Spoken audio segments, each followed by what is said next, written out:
Operation లేకుండా మోకాళ్లు మరియు నడుము నొప్పులకు అత్యాధునిక చికిత్స డాక్టర్ భావన హర్వాని గారి ఆధ్వర్యంలో ఆర్ఎఫ్ఏ మరియు ప్లాస్మా పద్ధతిలో చిన్న ఇంజెక్షన్ తో పరిష్కారం. Hospitals road number 12 Banjara hills. పేరున్న నాయకులు లేరు, బలమైన రాజకీయ క్యాడర్ అంతకన్నా లేదు. అయితే ఏంటి? తమిళ రాజకీయాల్లో ఏళ్లుగా వేలునుకున్న డిఎంకే, అన్నా డిఎంకే పార్టీలను 27 నెలల వయసున్న ఓ పార్టీ మట్టి కనిపించింది. ఆ పార్టీకి కర్త కర్మ క్రియ ఒక్కడే. అతడే తమిళగ వెట్రి కలగం పార్టీ అధినేత దళపతి విజయ్.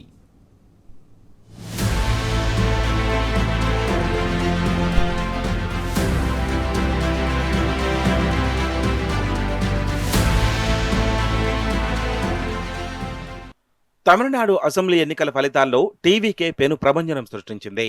ఎగ్జిట్ పోల్ అంచనాలను తారుమారు చేస్తూ 107 స్థానాల్లో విజయ దుందుబి మోగించి రాష్ట్రంలో అతిపెద్ద పార్టీగా టీవీకే అవతరించింది.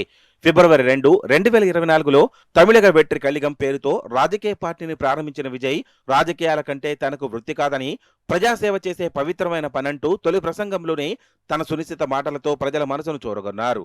తన సినిమాల ద్వారా జెన్జీలో మంచి ఫాలోయింగ్ సంపాదించిన విజయ్ వాటిని ఓట్లుగా మార్చడంలో సఫలీకృతమయ్యారు. ఇదే సమయంలో మహిళలను, యువతను ఆకట్టుకోవడానికి ఇచ్చిన డీజిల్ పై సబ్సిడీ, బీమా, 25 లక్షల వరకు విద్యా రుణాలు, మహిళలకు 2500 రూపాయల ఆర్థిక సాయం, ఏడాదికి 6 ఫ్రీ సిలిండర్లు, అమ్మాయిలకు పెండ్లి కానుకగా 8 గ్రాముల బంగారం, మత్స్యకారులకు రిలీఫ్ ఫండ్ వంటి ఎన్నికల హామీలను ఓటర్లను మరింత దగ్గర చేశాయి.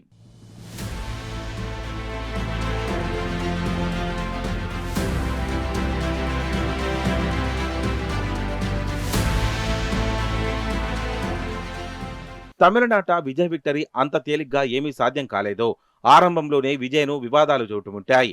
నిరుడు సెప్టెంబర్లో కరూరులో ఆయన ఎన్నికల ర్యాలీలో జరిగిన తొక్కిసలాటలో 41 మంది మరణించడం, గత ఫిబ్రవరిలో విజయ్ నుంచి విడాకులు కోరుతూ ఆయన భార్య సంగీత కోర్టును ఆశ్రయించడం కొత్త తలనొప్పులను తెచ్చిపెట్టాయి.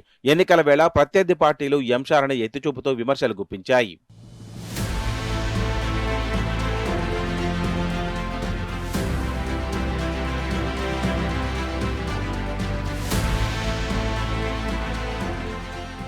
టీవీకే అధినేత విజయ్ సమకాలీన రాజకీయాల్లో సరికొత్త విప్లవం సృష్టించారని బీఆర్ఎస్ వర్కింగ్ ప్రెసిడెంట్ కేటీఆర్ అభినందించారు.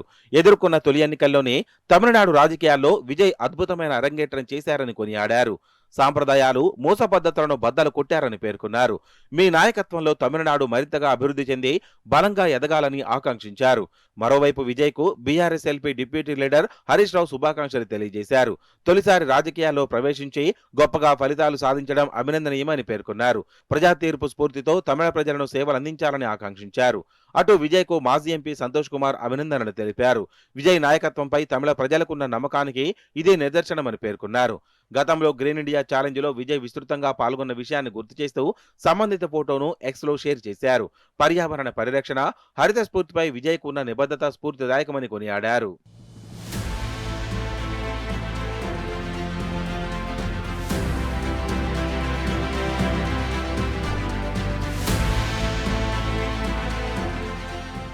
రాష్ట్రంలో ప్రభుత్వాన్ని ఏర్పాటు చేయడానికి అవసరమైన సీట్లు 118 కాగా టీవీకే 107 స్థానాలను గెలుచుకుంది. ప్రభుత్వ ఏర్పాటుకు ఇంకా 11 సీట్లు అవసరం. దీంతో టీవీకే వర్గాలతో కాంగ్రెస్, లెఫ్ట్ నేతలు సంప్రదింపులు జరుపుతున్నట్లు సమాచారం. ఫలితాలు వెలువడుతున్న వేళ ప్రభుత్వ ఏర్పాటు విషయంలో కాంగ్రెస్ కలిసి రావాలని విజయ్ తండ్రి చంద్రశేఖర్ పిలుపునిచ్చారు. అటు అన్నాడీఎంకే వర్గం కూడా విజయ్తో సమాలోచనలు చేస్తున్నట్లు వార్తలొస్తున్నాయి.